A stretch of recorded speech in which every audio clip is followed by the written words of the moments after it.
Assalamualaikum warahmatullahi wabarakatuh. Yang saya hormati Bapak Suherdi selaku dosen pengampu mata kuliah Hukum Bisnis. Perkenalkan, nama saya Naima Alatas dengan NIM 1705625186.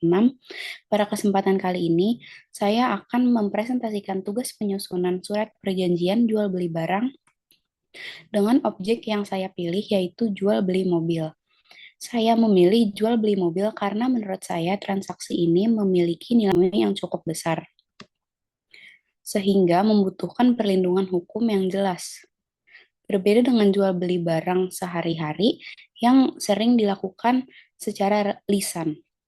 Transaksi kendaraan umumnya selalu disertai dokumen kepemilikan, proses pembayaran yang jelas, serta adanya kewajiban penyerahan dokumen seperti STNK dan BPKB. Oleh karena itu, menurut saya, jual beli mobil merupakan contoh yang tepat untuk menggambarkan bagaimana sebuah perjanjian dibuat agar hak dan kewajiban para pihak terlindungi. Perlu saya sampaikan terlebih dahulu bahwa seluruh identitas para pihak maupun data kendaraan yang terdapat dalam perjanjian ini bersikap fiktif dan dibuat semata-mata untuk memenuhi kebutuhan penyusunan tugas mata kuliah hukum bisnis. Yang pertama, di surat perjanjian ini terdapat identitas pihak pertama atau penjual dengan nama Rizky Prasetyo yang beralamat di Jalan Kemuning Raya nomor 18. Lalu juga ada pihak kedua sebagai pembeli yang bernama Dimas Saputra yang beralamat di Jalan Anggrek Permai nomor 27. Selanjutnya, saya akan menjelaskan latar belakang dari perjanjian yang saya susun. Latar belakang perjanjian ini adalah adanya kesepakatan antara seorang penjual dan seorang pembeli untuk melakukan transaksi jual beli satu unit mobil. Agar transaksi tersebut memiliki kepastian hukum, maka seluruh kesepakatan dituangkan ke dalam bentuk perjanjian tertulis. Dengan adanya perjanjian ini, masing-masing pihak mengetahui apa yang menjadi haknya, apa yang menjadi kewajibannya, serta apa yang harus dilakukan apabila di kemudian hari muncul suatu permasalahan. Selanjutnya, saya akan mulai membahas isi dari perjanjian yang telah saya susun. Perjanjian ini terdiri dari 9 pasal yang mengatur seluruh proses jual beli mobil, mulai dari tujuan dibuatnya perjanjian sampai penyelesaian apabila terjadi sengketa. Pasal pertama itu membahas mengenai maksud dan tujuan perjanjian. Pada pasal ini saya menjelaskan bahwa perjanjian dibuat sebagai dasar hukum dengan pelaksanaan transaksi jual beli kendaraan. Tujuannya adalah agar hak dan kewajiban masing-masing pihak menjadi jelas sejak awal serta untuk menghindari terjadinya perselisihan di kemudian hari. Menurut saya, pasal ini memang harus diletakkan di bagian awal karena menjadi landasan dari seluruh isi perjanjian. Jadi sebelum mengatur hak, kewajiban maupun pembayaran, kedua belah pihak harus memahami terlebih dahulu tujuan dibuatnya perjanjian tersebut. Selanjutnya kita masuk ke pasal 2 mengenai objek perjanjian. Pada pasal ini saya menjelaskan secara rinci kendaraan yang menjadi objek jual beli, yaitu satu unit mobil Toyota Avanza tahun 2021 berwarna hitam metalik. Selain itu, saya juga mencantumkan identitas kendaraan berupa nomor polisi, nomor rangka, nomor mesin, nomor BPKB, dan nomor STNK. Walaupun saat presentasi ini saya tidak membacakan satu persatu nomor tersebut, identitas tersebut memang tetap penting untuk dicantumkan di dalam perjanjian agar objek yang diperjualbelikan benar-benar jelas dan tidak tertukar dengan kendaraan lain. Selain identitas kendaraan, saya juga mencantumkan kondisi kendaraan, yaitu kendaraan dalam keadaan baik, layak jalan, tidak dalam sengketa, serta dilengkapi STNK dan BPKB asli. Menurut saya, bagian kondisi kendaraan ini cukup penting. Alasannya karena pembeli berhak mengetahui kondisi barang yang akan dibelinya.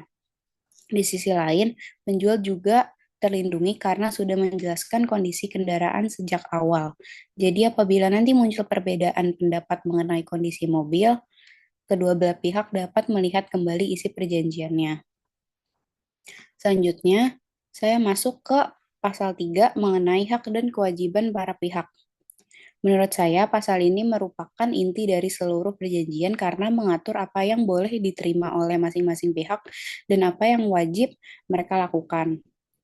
Untuk pihak pertama, sebagai penjual, haknya adalah menerima pembayaran sesuai harga yang telah disepakati dan memperoleh kepastian bahwa pembayaran dilakukan tepat waktu.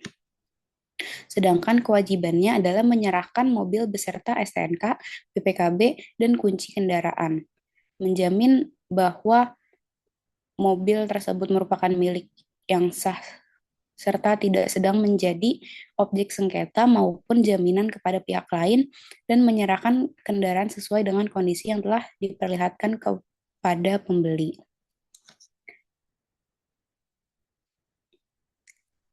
Sementara itu, hak pihak kedua sebagai pembeli adalah menerima kendaraan beserta seluruh dokumen kepemilikannya dan memperoleh kendaraan sesuai spesifikasi yang telah disepakati.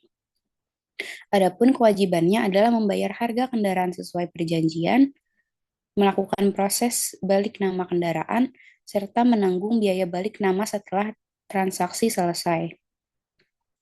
Menurut saya, pencantuman hak dan kewajiban secara rinci sangat penting. Dengan begitu, apabila salah satu pihak tidak melaksanakan kewajibannya, maka akan lebih mudah menentukan bahwa pihak tersebut telah melakukan one prestasi.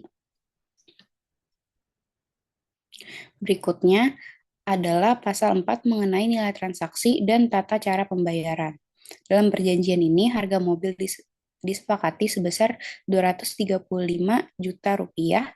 Pembayaran dilakukan dalam dua tahap, yaitu uang muka sebesar 50 juta rupiah dibayarkan pada saat penandatanganan perjanjian, kemudian sisa pembayaran sebesar 185 juta rupiah dibayarkan melalui transfer paling lambat 7 hari setelah perjanjian ditandatangani. Saya sengaja membuat pembayaran secara bertahap karena mekanisme seperti ini cukup sering ditemukan dalam praktik jual beli kendaraan. Selain memberikan kepastian kepada penjual, sistem ini juga memberikan waktu kepada pembeli untuk menyiapkan pelunasan sesuai batas waktu yang telah disepakati. Setelah pembayaran diterima secara penuh, penjual wajib menyerahkan kendaraan beserta seluruh dokumen kepemilikannya kepada pembeli. Menurut saya, ketentuan ini penting agar penyerahan kendaraan tidak dilakukan sebelum pembayaran benar-benar lunas, sehingga kepentingan kedua pihak tetap terlindungi. Selanjutnya, kita masuk ke pasal 5 mengenai jangka waktu perjanjian. Pada pasal ini dijelaskan bahwa perjanjian mulai berlaku sejak tanggal ditandatangani oleh kedua belah pihak dan akan berakhir setelah seluruh hak dan kewajiban masing-masing pihak telah terpenuhi. Menurut saya, klausul ini dibuat agar terdapat batas yang jelas mengenai kapan perjanjian mulai mengikat dan kapan hubungan hukum antara penjual dan pembeli dianggap selesai. Jadi, selama masih ada kewajiban yang belum dipenuhi, misalnya pembayaran belum lunas atau kendaraan belum diserahkan, maka perjanjian tersebut masih berlaku. Selanjutnya adalah pasal 6 mengenai keadaan memaksa atau force majeure. Menurut saya, pasal ini merupakan salah satu klausul yang cukup penting dalam suatu perjanjian. Force majeure adalah keadaan di luar kemampuan para pihak yang menyebabkan salah satu pihak tidak dapat melaksanakan kewajibannya. Dalam perjanjian yang saya susun, contohnya meliputi bencana alam, kebakaran besar, perang, kerusuhan, pandemi, maupun kebijakan pemerintah. Saya juga mengatur bahwa apabila terjadi keadaan memaksa, pihak yang mengalaminya wajib memberitahukan secara tertulis kepada pihak lainnya paling lambat 7 hari sejak peristiwa tersebut terjadi dan harus disertai bukti dari instansi yang berwenang. Kemudian, selama keadaan memaksa tersebut masih berlangsung, pihak yang terdampak tidak dapat dianggap melakukan one prestasi karena memang terdapat keadaan di luar kendalinya.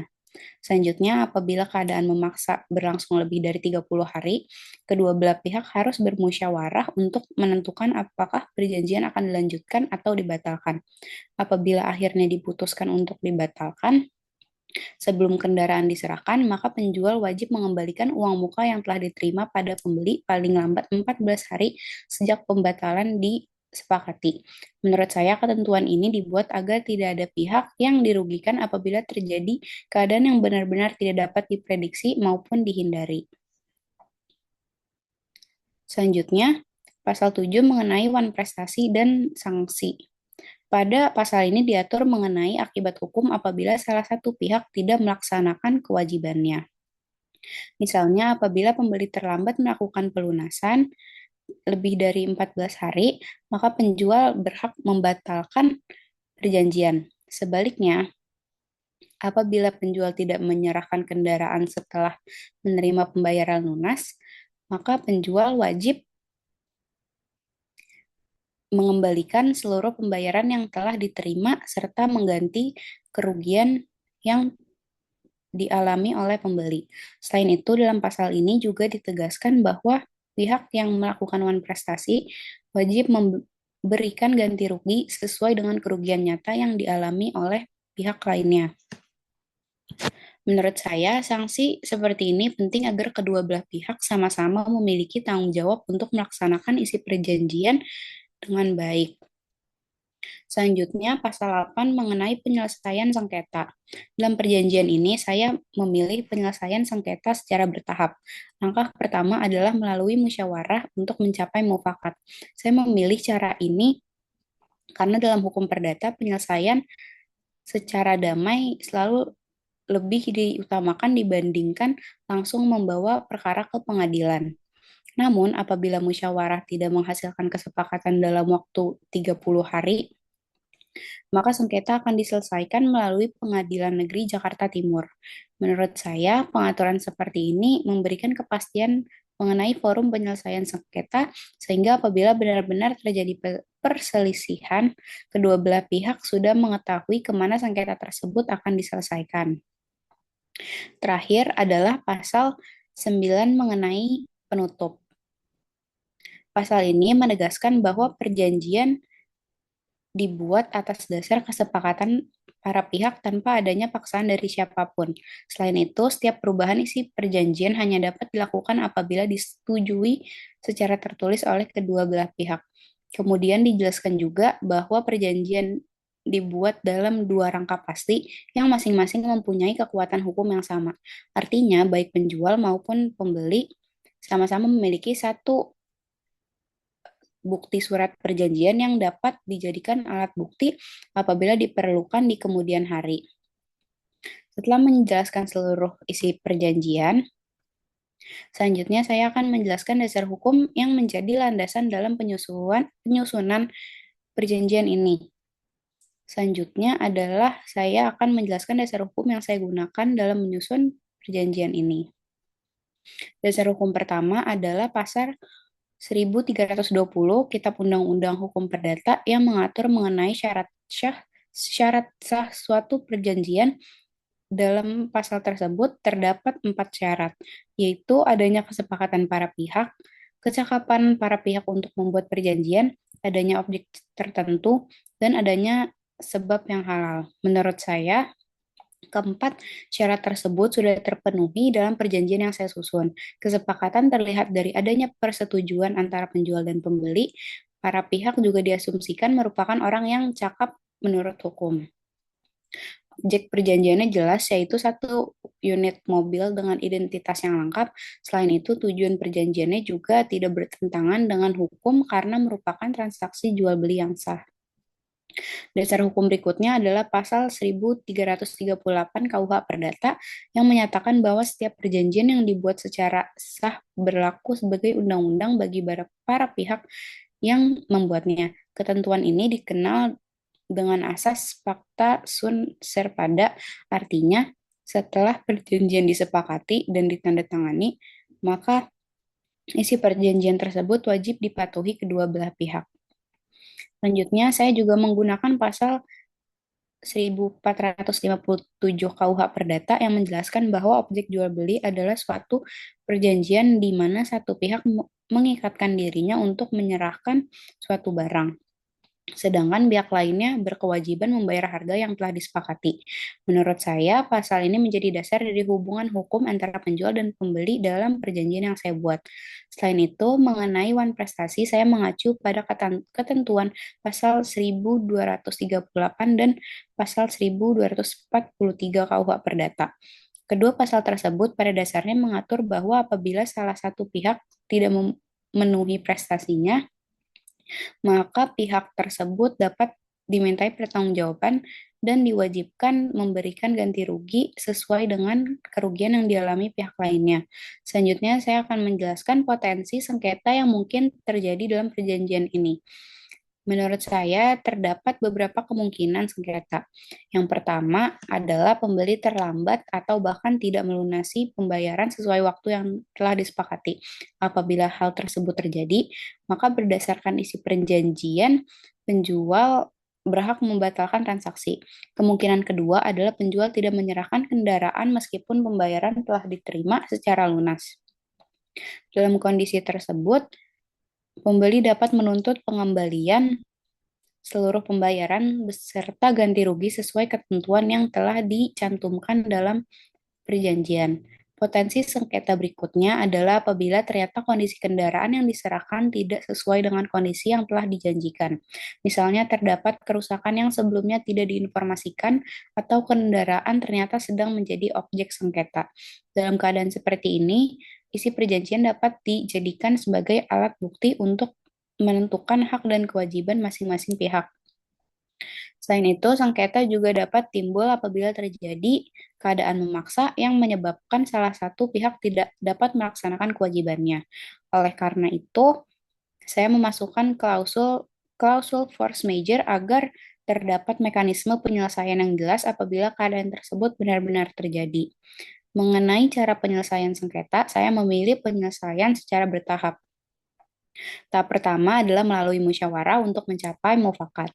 Saya memilih musyawarah karena menurut saya penyelesaiannya secara damai, lebih cepat, lebih sederhana, serta dapat menjaga hubungan baik antar pihak. Namun apabila musyawarah tidak menghasilkan kesepakatan dalam waktu 30 hari, maka sengketa diselesaikan melalui Pengadilan Negeri Jakarta Timur sesuai dengan kesepakatan yang telah dicantumkan dalam perjanjian. Menurut saya, pencantuman forum penyelesaian sengketa ini penting agar sejak awal kedua belah pihak sudah mengetahui jalur hukum yang akan ditempuh apabila musyawarah tidak berhasil. Sebagai penutup, saya dapat menyimpulkan bahwa perjanjian jual beli mobil yang saya susun bertujuan memberikan kepastian hukum bagi penjual maupun pembeli. Seluruh klausul di dalamnya disusun untuk mengatur hak dan kewajiban para pihak, mekanisme pembayaran, penyerahan kendaraan, keadaan memaksa, konprestasi, hingga penyelesaian sengketa apabila terjadi pelanggaran terhadap isi perjanjian. Melalui tugas ini, saya juga memahami bahwa sebuah perjanjian bukan hanya dokumen administrasi, tetapi juga merupakan alat perlindungan hukum yang memiliki kekuatan mengikat bagi para pihak selama dibuat sesuai dengan ketentuan hukum yang berlaku. Oleh karena itu, penyusunan setiap klausul harus dilakukan secara jelas, rinci, dan tidak menimbulkan multitafsir agar tujuan dari perjanjian benar-benar dapat tercapai. Demikian presentasi yang dapat saya sampaikan. Mohon maaf apabila masih terdapat kekurangan dalam penyusunan maupun penyampaian materi ini. Atas perhatiannya saya ucapkan terima kasih. Wassalamualaikum warahmatullahi wabarakatuh.